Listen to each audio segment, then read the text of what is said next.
এবার আপনাদের সামনে মূল্যবান বক্তব্য নিয়ে আসছে বাংলাদেশ আওয়ামী লীগের কেন্দ্রীয় সাধারণ সম্পাদক ওবায়দুল কাদের।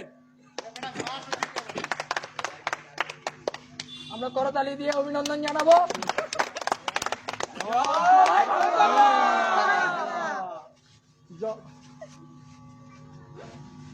ধন্যবাদ।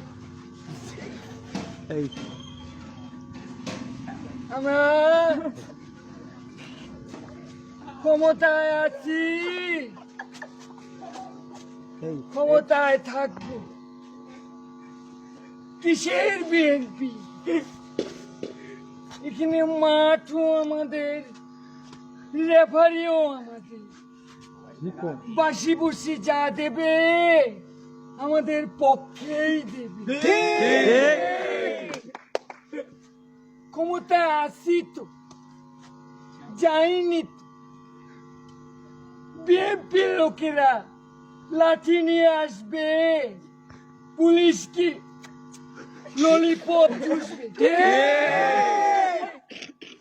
আমরা রাজপথে আসি, থাকবো, ছিলাম, আপনারাও এবার